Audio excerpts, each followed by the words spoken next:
టీవీలలో సీరియల్ చూస్తే సంవత్సరాల కొద్ది కొనసాగుతూనే ఉంటాయి. వాటికి ఆరంభం ఎప్పుడైందో చెప్పలేము, అంతం ఎప్పుడైతుందో కూడా చెప్పలేము. ఈ లిక్కర్ స్కామ్కు సంబంధించి కూడా కేసీఆర్ కుటుంబము, బీజేపీ ప్రభుత్వం నిరంతర ధారావాహికంగా టీవీలలో ఒక సీరియల్ను తలపించే విధంగా నాటకాలకు, డ్రామాలకు తెరలేపినరు. ఇన్ని సంవత్సరాల నుంచి కొనసాగుతున్న ఈ డ్రామా నిన్న అరెస్టు డ్రామాతో పతాక స్థాయికి వచ్చింది.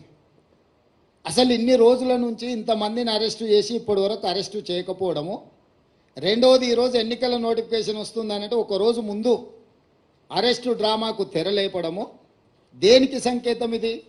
అంటే అవినీతి మీద చర్యలు తీసుకున్నామని ఛాంపియన్షిప్ వాళ్ళు తీసుకోవాలని, సానుభూతుల కోటాలో వీళ్ళు ప్రజల సానుభూతి బొమ్మాలి, మమ్మల్ని ఇబ్బంది పెడుతుండ్రు, మమ్మల్ని జైలు పాలు చేస్తున్నారని చెప్పుకోవాలి వీళ్ళు అని ఇద్దరు కలిసి ఒక వ్యూహాత్మక రాజకీయ ఎత్తుగడతో వస్తుండ్రు. ఈరోజు ఇన్ని రోజులు, ఇన్ని నెలలు, దాదాపుగా 2022లో మొదలైన ఈ డ్రామా 2024 మార్చ్ ఎన్నికల నోటిఫికేషన్కు ఒక రోజు ముందు అరెస్టుతో పరాకాష్ఠకు తీసుకెళ్ళిండ్రు అని అంటే ఈ డ్రామాను తెలంగాణ ప్రజలు గమనిస్తలేరని వీళ్ళు అనుకుంటున్నారా? రెండవది, కల్వకుంట్ల కవిత గారు, కల్వకుంట్ల చంద్రశేఖరరావు గారు కూతురింటికి పోలీసులు దాడి చేసి ఢిల్లీ నుంచి ఈడీ అధికారులు వచ్చి అరెస్ట్ చేసి తీసుకెళ్తుంటే బాధ్యత కలిగిన తండ్రిగా చంద్రశేఖరరావు గారు అక్కడికి రాలేదు అంటే దీన్ని ఎట్లా అర్థం చేసుకోవాలి? రెండవది, తండ్రిగా కాకపోయినా కల్వకుంట్ల కవిత గారు శాసన మండలి సభ్యురాలు, టీఆర్ఎస్ పార్టీ నాయకురాలు, పార్టీ అధ్యక్షుడిగా శాసన మండలి సభ్యురాలని అరెస్టు చేస్తుంటే అక్కడికి రావాలి, అక్కడికి వచ్చే అధికారులను వివరాలు అడగాలన్న సంగతి చంద్రశేఖరరావు గారికి తెలియదా? పోనీ ఇప్పటి వరకు కూడా చంద్రశేఖరరావు గారు అరెస్టును ఖండించలేదు. అరెస్ట్ ఎందుకు జరిగిందో, తన పార్టీ శాసన మండలి సభ్యురాలను ఎందుకు అరెస్టు చేసిండ్రో ఇంతవరకు తెలంగాణ ప్రజలకు వివరణ ఇవ్వలేదు. చంద్రశేఖరరావు గారి మౌనము ఏ రకంగా అర్థం చేసుకోవచ్చు? మూడో అంశము, గతంలో ఎప్పుడు కూడా మొదట ఈడీ వస్తారు, తర్వాత మోడీ వస్తారు అనుకునేటోళ్ళం. నిన్న మాత్రం ఈడీ మోడీ కలిసే వచ్చిరా తెలంగాణకు. అంటే అవినీతి పరుల మీద చర్యలు తీసుకుంటున్నామనే ఛాంపియన్షిప్లో మోడీ గారు కోట్లు పడాలి, అయ్యో పాపం ఆడపిల్లని అరెస్టు చేసిండని సానుభూతితోని బీఆర్ఎస్ కోట్లు పడాలి. సర్వేలని 12 సీట్లు కాంగ్రెస్ గెలుస్తుంది అని కోడై కూస్తుంటే రాజకీయంగా కాంగ్రెస్ పార్టీని దెబ్బతీయడానికి ఈ రకమైన ఒక చీప్ పొలిటికల్ టాక్టిక్స్ ప్లే చేస్తున్నారు. కాబట్టి ఇప్పటికైనా మోడీ గారు, కేసీఆర్ గారు ఈ డ్రామాలు కట్టిపెట్టి 10 సంవత్సరాలు మోడీ గారు తెలంగాణ ప్రజలకు ఏం చేసిండో, పేదలకు ఇండ్లు ఇచ్చిండా, రైతుల ఆదాయం రెండింతలు చేసిండా, ప్రతి సంవత్సరం 2 కోట్ల ఉద్యోగాలు ఇస్తా అన్నాడు, ఇప్పటికీ 20 కోట్ల ఉద్యోగాలు ఇవ్వాలి, తెలంగాణలో ఎన్ని ఉద్యోగాలు ఇచ్చిండో, స్విస్ బ్యాంకులో ఉన్న లక్షల కోట్ల రూపాయల నల్లధనాన్ని తెచ్చి ప్రతి పేదవాడి ఖాతాలో 15 లక్షలు వేస్తా అన్నాడు. ఆ 15 లక్షల రూపాయలు ఎంతమంది ఖాతాలో వేసిండు?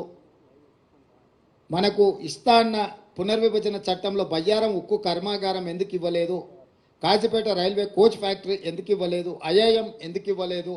ఎన్టీపీసీలో ఇంకా 2400 మెగావాట్ల విద్యుత్తు ప్రాజెక్టులను ఎందుకు నిర్మించలేదు? గిరిజన యూనివర్సిటీ 9 సంవత్సరాలు ఆపేసి ఇప్పుడు ప్రారంభించడానికి కారణం ఏంది? మెట్రో విస్తరణకు అనుమతి ఎందుకు ఇవ్వలేదు? ఇట్లాంటి చాలా విషయాలలో బీజేపీకి సమాధానం చెప్పడానికి ఏమీ లేదు. కాబట్టి ఈరోజు ఈ అరెస్టులు, ఈ అవినీతికి వ్యతిరేకంగా మేము ఏదో చర్యలు తీసుకుంటున్నాం అన్నట్టుగా నాటకాలు ఆడుతున్నారు. ఈ నాటకాన్ని ప్రజలు గమనించాలి. మొన్న జరిగిన ఎన్నికల్లో మేము ఇచ్చిన మాట ప్రకారం ప్రజలకు అన్ని రకాలుగా సహాయంగా నిలబడి ఒక విశ్వాసాన్ని కల్పించి స్వేచ్ఛాపూరితమైన వాతావరణంలో పరిపాలన అందిస్తున్నాము. రాబోయే పార్లమెంట్ ఎన్నికల్లో కాంగ్రెస్ను దొంగ దెబ్బ తీయడానికి వీళ్ళిద్దరు కలిసి ఆడుతున్న నాటకము ఒకవేళ ఇది నాటకం కాకపోయిన ఉంటే చంద్రశేఖరరావు గారు ఎందుకు ఇంతవరకు స్పందించలేదు? కూతురుని అరెస్టు చేస్తే తండ్రిగానైనా స్పందించాలి. ఒకవేళ అలా స్పందించినప్పుడు శాసనమండలి సభ్యురాలను, పార్టీ సభ్యురాలని అరెస్టు చేస్తే పార్టీ అధ్యక్షుడిగా స్పందించాలి. రెండు విషయాలలో వారు స్పందించలేదు, పత్రికా ప్రకటన విడుదల కూడా చెయ్యలేదు అని అంటే, నిన్న మోడీ గారు వచ్చిన వారు కూడా ఈ విషయాన్ని ఎక్కడ ప్రస్తావించలేదు. తెలంగాణ రాష్ట్ర పర్యటనలో మోడీ గారు ఉన్నప్పుడే నిన్న మధ్యాహ్నం 1:20 ఈడీ అధికారులు వచ్చారు. 5:20 కవిత గారిని అరెస్టు చేశారు. 7 గంటల తర్వాత ఢిల్లీకి తీసుకెళ్ళినట్టున్నారు. అంటే పూర్తి సమాచారం మోడీ గారికి ఉన్నది కదా. ప్రధానమంత్రిగా వారి పర్యటన ఉన్నప్పుడు ఈడీ అధికారులు, ఇన్కమ్ ట్యాక్స్ అధికారులు ఒక రాజకీయ పరమైన అంశంలో చర్యలు తీసుకుంటున్నంటే ఎందుకు మోడీ గారు నిన్న తన రోడ్ షోలో ప్రస్తావించలేదు? చంద్రశేఖరరావు గారి మౌనము, మోడీ గారి మౌనం వెనకాల ఉన్న వ్యూహం ఏంది? వీళ్ళు ఎందుకు వ్యూహాత్మకంగా వ్యవహరిస్తున్నారు? అరెస్టు నేను ఖండించలేదు చంద్రశేఖరరావు గారు, అరెస్టును మోడీ సమర్థించలేదు. అంటే దీని వెనకాల కాంగ్రెస్ను దొంగ దెబ్బతీయాలనే ఎత్తుగడ ఉంది. తెలంగాణ సమాజం అంతా దీన్ని గమనించాల్సిందిగా కాంగ్రెస్ పార్టీ విజ్ఞప్తి చేస్తుంది.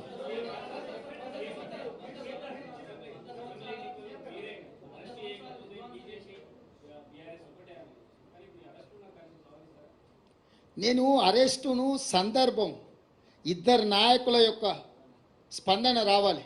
ఒక ఆయన ప్రధానమంత్రి, ఒక ఆయన పార్టీ అధ్యక్షుడు. ఒక ఆయన అరెస్టు చేసిండు, ఇంకొక ఆయన అరెస్టు కాబడ్డాడు. ఫస్ట్ వాళ్ళిద్దరు బయటకు వచ్చి వాళ్ళ విధానం ఏందో మాట్లాడమనుండ్రి. వాళ్ళ విధానాలు మాట్లాడినాక ప్రజలు నిర్ణయిస్తారు వీళ్ళు ఎలాంటి నాటకాలకు తెరలేపిండ్రు, ఈ నాటకాలకు ఏ విధంగా స్వస్తి పలకాలను ప్రజలు నిర్ణయిస్తారు.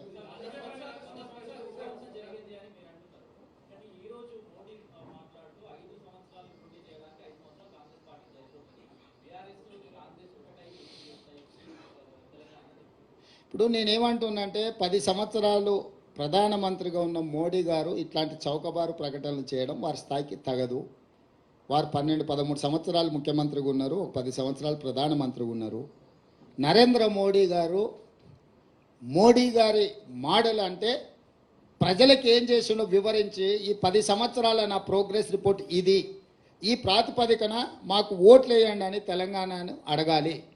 తెలంగాణ రాష్ట్ర ఏర్పాటుని అవహేళన చేసి కాంగ్రెస్ పార్టీ పార్లమెంటు తలుపులు మూసి నిర్బంధించి తెలంగాణ బిల్లు ఆమోదించి రాష్ట్రాన్ని ఏర్పాటు చేసిండ్రు.